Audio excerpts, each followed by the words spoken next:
estamos en una nueva entrevista para Voz Media. Hoy vamos a hablar de China, del dragón, que no sabemos a esta altura si es un dragón de papel.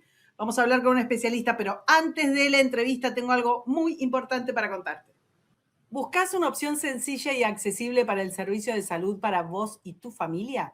Con Vos Salud obtenés atención médica 24/7, cuidado urgente, salud mental y mucho más, sin complicaciones ni sorpresas en la factura. En Voz conocemos las necesidades de la comunidad hispana en Estados Unidos. Por eso nos hemos aliado con Lassie Health para ofrecer a nuestra audiencia membresías que incluyen consultas virtuales ilimitadas, descuentos en pruebas, especialistas, procedimientos y más de 400 medicamentos totalmente gratis. Todo desde un plan simple y transparente que podés cancelar cuando vos quieras. Visita ahora salud.voz.us, también ubicado en el texto de la descripción de este video o en el código QR que vas a ver en breve en la pantalla. Y encontrar el plan ideal para vos y tu familia. Tu salud en tus manos. No te quedes afuera. Te invitamos a descargar la aplicación de Voz Media y llevar nuestra cobertura con vos en tu teléfono. Con la app de Voz Media siempre vas a estar al tanto de los acontecimientos más importantes que ocurren en Estados Unidos y en Latinoamérica, con reportajes y análisis disponibles en inglés y en español. La app de Voz Media la vas a encontrar en Google Play y en la App Store. Bueno, y ahora sí, vamos a presentar a nuestro invitado, es un especialista en Asia, en geopolítica de China. Está con nosotros Max Popse. ¿Cómo estás, Max? Hola, muy bien, muchas gracias por la invitación, Karina. Bueno, un lujo, la verdad, un lujo hablar con vos siempre, por todo lo que sabés y además por la disposición a recibirnos. La pregunta es, ¿qué pasa con China ahora que en 4 meses Donald Trump ha, digamos, terminado o hackeado a sus principales aliados, sus principales proveedores de petróleo, creo yo? A principios de este año se lleva a Nicolás Maduro y deja a Venezuela, al petróleo venezolano, a la industria del petróleo venezolano, rondando alrededor de sus deseos. Y luego, ya llevamos unos cuantos días, el 28 de febrero empieza la guerra con Irán y todo esto después, Hormuz quizás lo desgranamos un poquito, pero te pregunto en principio, ¿cómo queda China después de que Trump hackea a sus dos socios tan importantes? Bueno, yo creo que esto lo que ha demostrado en realidad es que estos socios no eran tales, sino que eran más bien una cuestión discursiva, como siempre hace China con su política exterior, ¿no? Tiene estos acuerdos con todo el mundo, la iniciativa de la Franja de la Ruta, que promocionó como si fuera este nuevo plan Marshall, y vemos que cuando sus socios, sus aliados, aquellos regímenes que considera tan cercanos tienen problemas, China es el primero en decir, yo acá no me meto. Entonces, eso es lo primero que vimos, ¿no? Después, en el impacto interno, yo creo que lo que está pasando es que China tiene más problemas internos que solamente esto. O sea, esto le añade un nivel de complejidad un poco más grande. Eh, Porque al final China lo que está intentando hacer es autoabastecerse. Y en aquello en que no puede autoabastecerse, lo hace con los aliados que tienen una capacidad militar un poco más grande, que en este caso sería Rusia, que bueno, China está, todo aquel el surplus que tenía Rusia en términos de combustibles fósiles que dejaron de venir a Europa, bueno, eso ahora está yendo a China. Entonces, por ese lado también como que compensa un poco. Lo que sí pierde tanto con Venezuela como con Irán es esa imagen o esa construcción narrativa que había hecho de, bueno, un nuevo orden global al que estamos yendo y que estamos logrando. Claramente vemos que no está, que el orden global liberal sigue estando ahí, sigue estando funcionando, y que en todo caso es Estados Unidos el que dicta las reglas. Claro, varias cosas respecto de eso. China, no, obviamente con Venezuela no pudo hacer nada de nada. Esto pone un poco también en jaque a los BRICS, ¿no? Porque si estabas haciendo el mundo multipolar, Saranasa, con Rusia, con los países, y me gustaría que me digas qué te parece todos los países en América Latina donde China fue sembrando un puerto, una base, un tren, una ruta y demás, recordar todo lo que hubo respecto de Brasil, de Perú, y después cuando efectivamente, cuando están en problemas, China no es, pero ni de lejos, lo saluda, hace alguna declaración, dice, uy, qué mal, y ya está, y eso ha sido todo. ¿Qué pasa con esa famosa ruta de la seda en la que eran terribles inversiones? ¿Qué pasa con América Latina? ¿Ya está? ¿Se retiró? ¿Va en bajada? Sí, en eso ya hace bastante, digamos. Aún antes de la pandemia, China se dio cuenta de algo, que la América Latina es muy inestable y China lo que necesita es tener regímenes autoritarios que sean fuertes y que puedan lograr aquellas cosas que quieren. Aún con Venezuela, dejó de invertir ya a mediados de la década pasada, cuando vio que los venezolanos no iban a poder pagar más y en todo caso le empezaron a mandar barriles de petróleo como forma de pago. Después el propio sistema venezolano de producción de petróleo colapsó, entonces China se ve muy mal paga ahí. Y en el resto de América Latina pasó lo mismo. Esto lo mencionabas en Perú, el puerto de Chancay, que técnicamente era esta apuesta a ellos a tener su propio puerto en la costa del Pacífico. Bueno, veremos qué pasa con el próximo presidente de Perú, pero hasta ahora vemos que hay muchos problemas operacionales ahí, más que nada también por cuestiones de cómo los regímenes internacionales que manejan eso están en otro momento. En Panamá pasa lo mismo, tenía esta apuesta con los puertos que eran controlados por Hong Kong, pero bueno, que el día Hong Kong ya no es lo que era. Y que los terminó perdiendo. Entonces, lo que vemos que muchas de las apuestas que hizo China en América Latina no le funcionaron, ya sea porque hay inestabilidad política, porque muchas de estas cosas no se pagaron, y la otra también es porque se da cuenta que sus aliados en muchos de estos países son democracias, y eso también añade complejidad. No Ese es solamente, problemita, ese claro, el detalle. problemita de la democracia. Claro, entonces cambia no el régimen político, sino que cambia el gobierno en estos países. Y bueno, China se ve qué hacemos con nuestras inversiones. En Argentina tenemos las represas en el sur que están congeladas y que probablemente no vuelvan a ser reactivadas, sino cambian ellos mismos cuál era su idea de hacer esto, que es tener un monopolio, como siempre hacen, conseguir extraterritorialidad. Además, viene un nuevo gobierno que dice, no, hay que respetar la constitución, hay que respetar las reglas que tenemos en este país, y ellos se ven ahí atados de manos. Entonces, ya le soltó hace bastante a América Latina la mano. Y entonces fue por ahí más por este otro lado de intentar, cuando vieron que no iba a funcionar el hecho de decir, bueno, vamos a crear estas trampas de la deuda para que todos estos países terminen siendo satélites nuestros, eso dejó de funcionar. Bueno, vamos a ir por BRICS, vamos a la Organización de Cooperación de Shanghai, que es esta organización de seguridad en Asia. Pero cuando ellos mencionan, sí, son muchísimos países con una población muy grande, con PBIs y demás, pero es un gigante con pies de barro. Digamos, ¿quiénes son los que están adentro de esas cosas? La India, por ejemplo, con la que tiene hipótesis de conflicto abierto, China, o sea, ¿cómo puede considerar que eso es un aliado? Y después está Brasil, ¿no? Que Brasil también es un caso en sí mismo, sui generis, que tampoco es que le vaya a ofrecer mucho a China. Igual había hecho una gran apuesta con Brasil, ¿eh? Una gran apuesta en el último tiempo que evidentemente, digamos, no sé dónde quedó. Totalmente, pero veamos a ver qué es lo que pasa también, porque Brasil tiene elecciones, ¿no? Entonces, ahí se le vuelve de nuevo. Con Brasil invirtió bastante en lo que es la generación eléctrica y todo demás, pero Brasil hizo sí algo bien, que es que puso, China no puede tener más de la mitad de la capacidad en las empresas con las que hace. Entonces, ahí siempre hay un socio interno, que es el que más o menos controla esas cosas. Al final, entonces los chinos terminan poniéndose el capital, pero no se da esto de extraterritorialidad o de control externo de la estructura eléctrica, que sería muy, muy importante si eso hubiese pasado, pero no pasó. Te llevo un poco a Irán. No solo porque era, digamos, el comprador más importante que tenía Irán, sino porque además les proveía armas. Esta semana Trump dijo que había hecho una especie de acuerdo de que no les proveyeran armas y entonces negociaban por Hormuz. Decime cuál es la situación real de China respecto de Irán. ¿Cuál era el plan? ¿Te acordás que previo a la guerra tenía acuerdos, se había empezado a hablar, había empezado a hacer como, no sé, como una especie de consorcio con Arabia Saudita, con Emiratos? Había como un avance en ese sentido y de pronto viene la guerra, las monarquías del Golfo medio que le dicen a Trump, por favor, ayudarnos, quizás son las que más están demandando ir a fondo con esto, algunas se terminan asociando con Israel, como Emiratos, para su defensa. ¿En qué situación queda China? Que realmente tenía una enorme conexión, insisto, de seguridad, militar, de energía con Irán.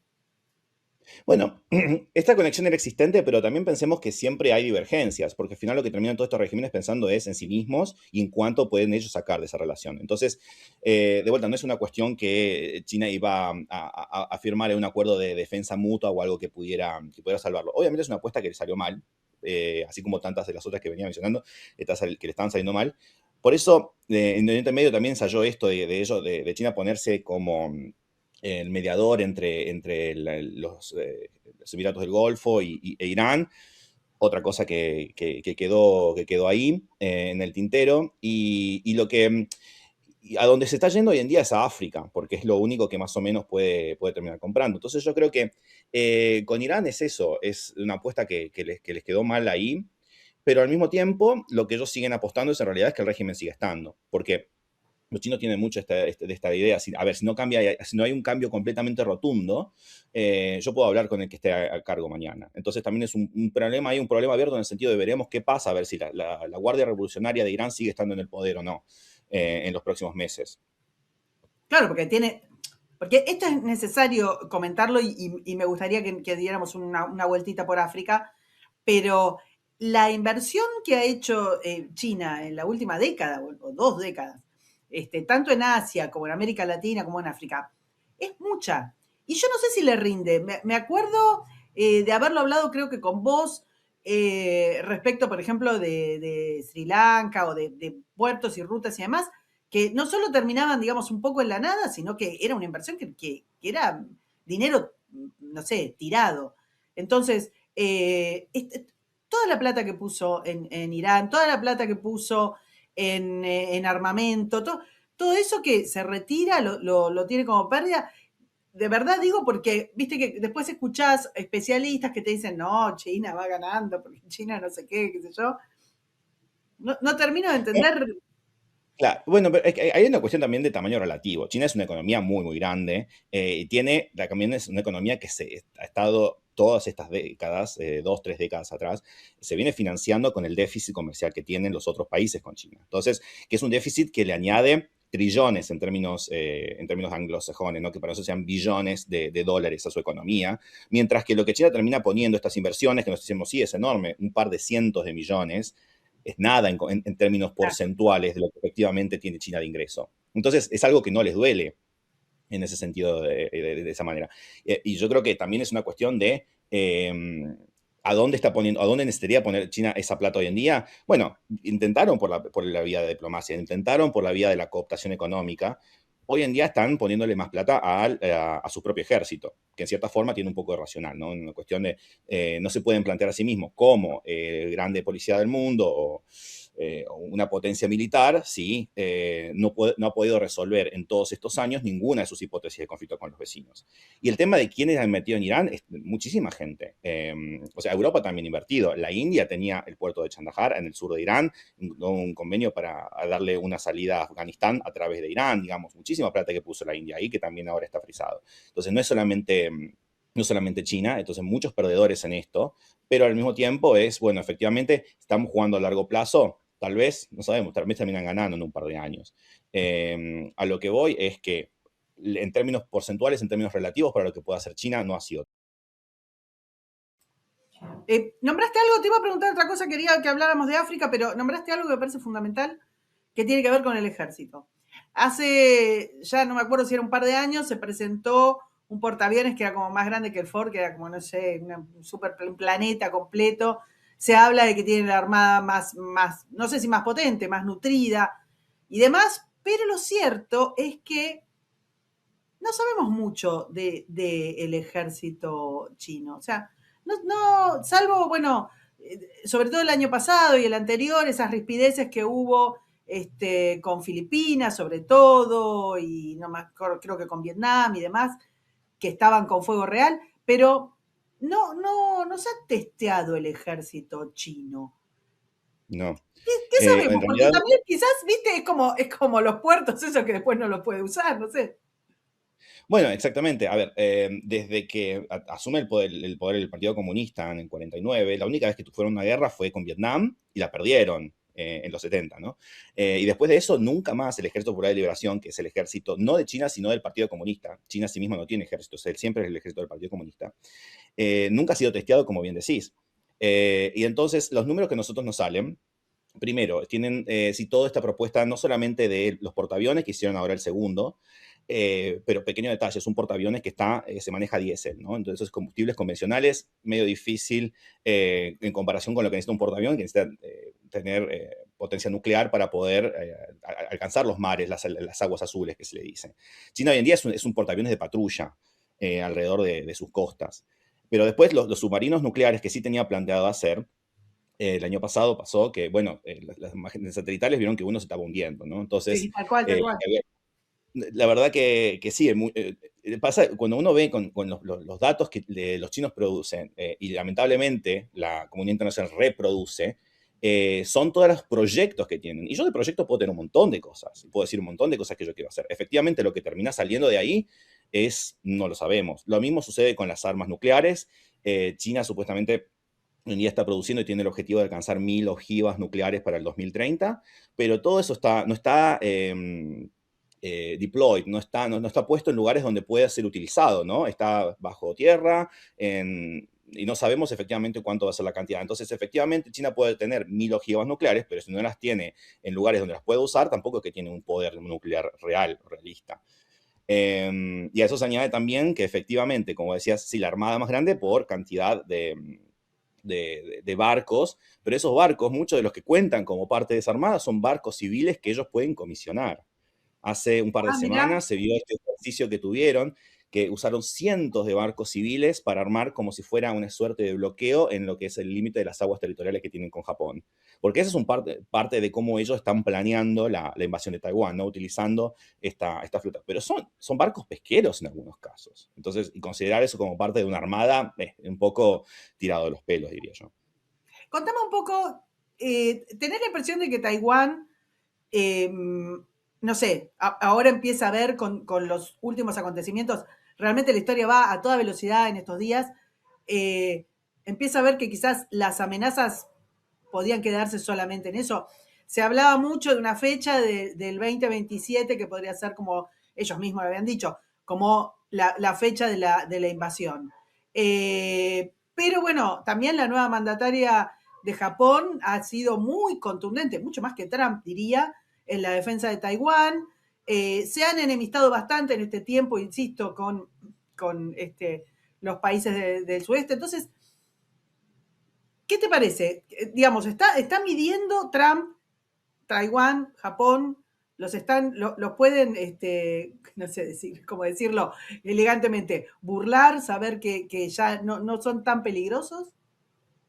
Los chinos se han dado cuenta de algo que es muy importante, que es que si quieren tomar Taiwán, lo tienen que tomar y no destruir nada de la infraestructura que tiene Taiwán. Porque por la única razón clara que deberían hacerlo es para tener los semiconductores, ¿no?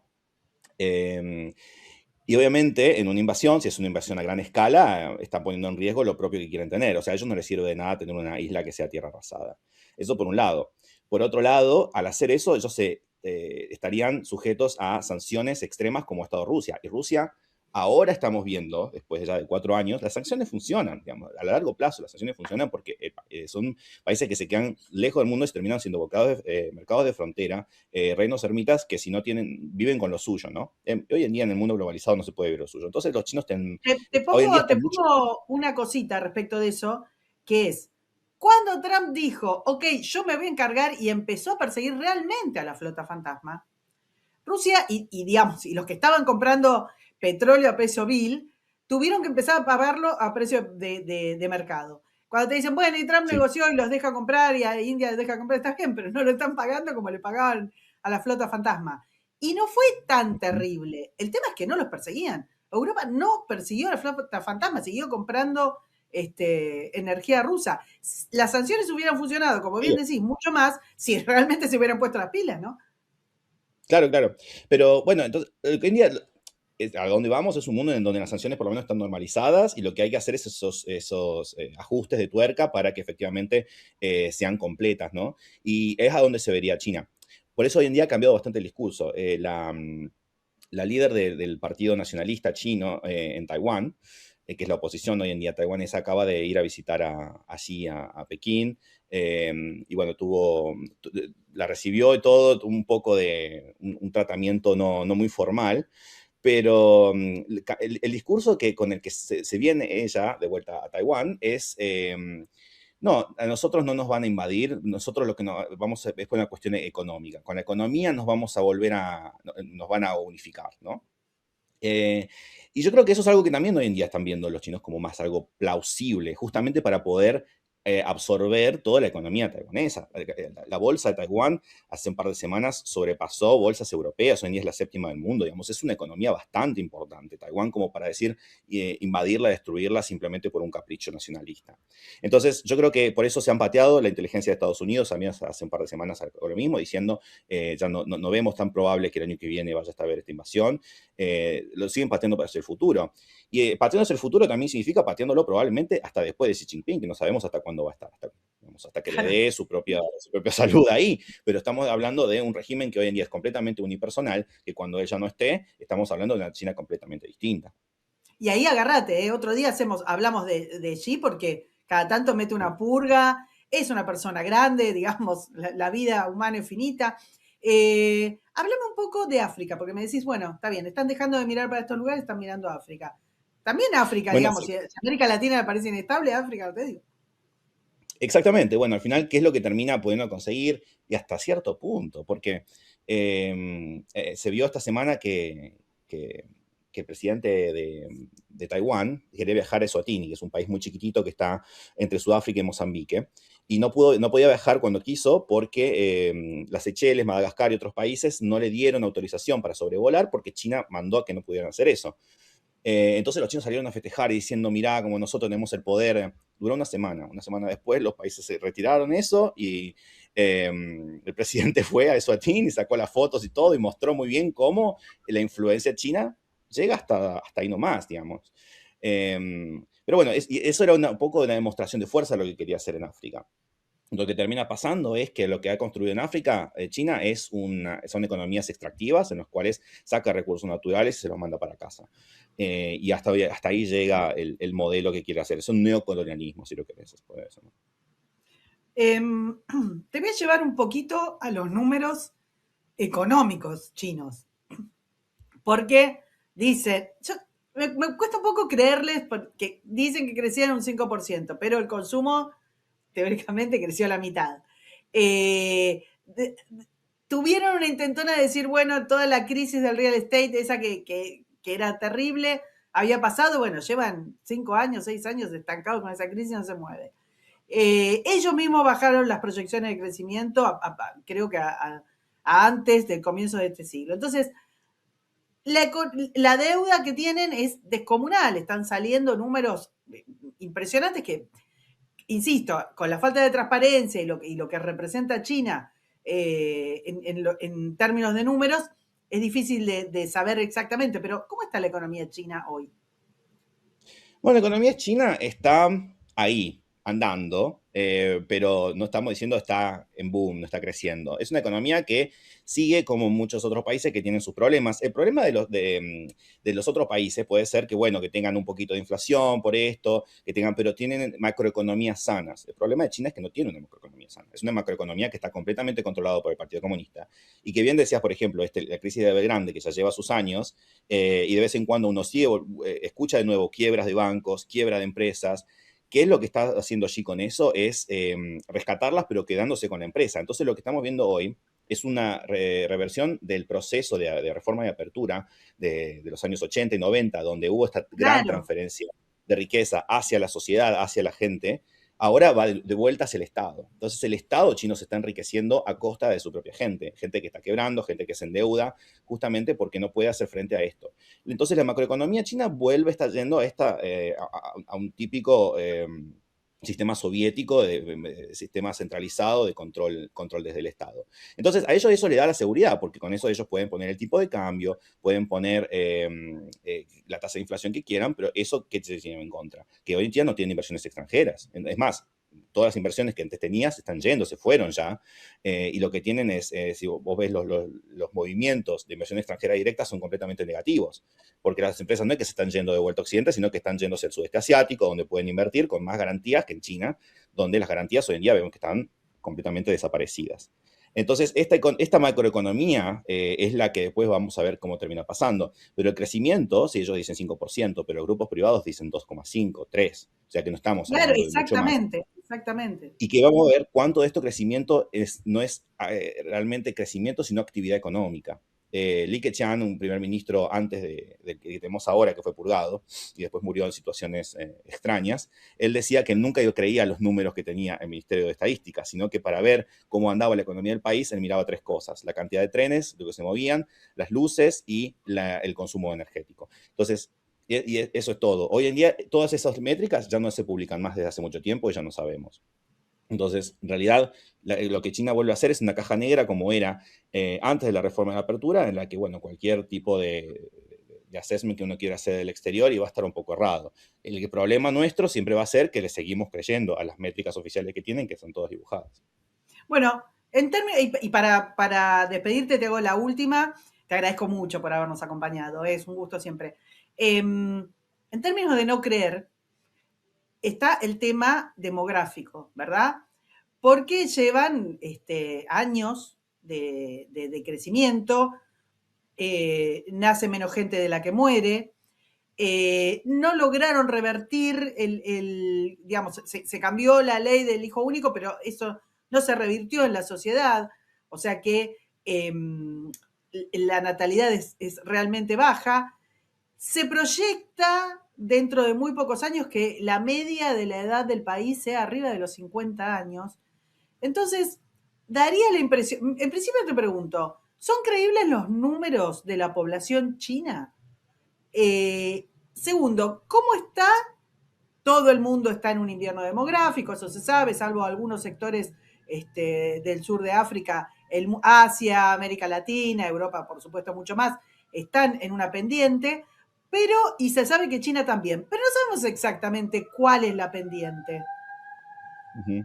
Bueno, eso es completamente cierto, pero aún si tomamos los números que ellos están reportando, digamos, y que ya se vieron obligados, pensemos que ellos se vieron obligados a admitir esto en 2022, de que en realidad empezó a decrecer la población. Eso significa que esto ya venía pasando de antes y ahí fueron como ya no se puede maquillar más esta situación. Pero aún consideramos, tomémoslo por cierto esos números, a mitad de siglo estamos hablando de que van a llegar a la mitad de la población que tienen hoy en día. Porque no es tan solamente esto Es un como el montón, resto a de los mitad de siglo no falta nada. no falta nada, pero ¿qué pasa? Porque ahí es cuando se va a ver efectivamente la política del hijo único y su efecto. Que de 4 abuelos, tú terminas teniendo uno solo, una sola persona en la tercera generación. Por eso es que es tan fuerte cómo va a caer la cantidad poblacional. Y a eso se suma que no tiene otras políticas de promoción demográficos que vayan más allá. Por ejemplo, en Taiwán, hoy en día Japón también, están teniendo programas más ambiciosos de invitar a inmigrantes capacitados para poder trabajar y para poder suplir, más que nada lo que tiene que ver en el cuidado de adultos mayores y todo eso. Entonces, más o menos se pueden llegar a mantener. China nadie quiere emigrar a China. China no tiene población externa y tampoco lo va a tener si sigue teniendo las políticas que tiene, de que digamos, sería en todo caso lo que hacen es exportar gente. Más Claro. que nada, sí. Entonces, ni hablemos de la expulsión de millonarios que están viendo, porque gran parte también de esa cantidad de dinero que se está yendo de China son millonarios que son los que podría al final el Estado obligar a mantener el resto de la población. Entonces, ¿a dónde vamos? Y bueno, el peor de los escenarios sería volver a la China de Mao, ¿no? Una China muy rural, donde al final, o sea, no rural en este caso, urbana, pero digamos con una producción económica muy acotada, porque no tenés un incentivo de una economía que sea vibrante, que pueda llegar a crecer. Que Entonces yo tenga creo que mucho lo que es... consumo, porque una de las cosas que se dice cada vez que se dice, bueno, 1.200 millones, bueno, no sé, ¿cuántos hay? ¿Cuántos realmente hay? ¿Cuántos va a haber? Exactamente. Y en ese consumo también lo que vos ves es el problema de estar desconectado con el mundo. Porque el consumo, China hoy en día se mantiene porque es un mercado cerrado y todo esto, y el consumo es completamente interno, y la gente se está endeudando para hacer consumo interno. O sea, ni siquiera es que puede decir que están desarrollando servicios con otros países, que están aumentando su participación en las cadenas de valor. No, entonces este consumo después termina siendo ficticio, porque si lo tenés adentro de un país, es un consumo que el Estado le puede inyectar, pero cuando le inyecta, después tenemos inflación. Los argentinos sabemos muy bien cómo funciona esto, el consumo interno aislado del mundo. Entonces, ese propio modelo económico no es algo que pueda ser sostenible a largo plazo. Lo que estamos viendo hoy en día es China llegó al plató y hasta acá más o menos se va a quedar.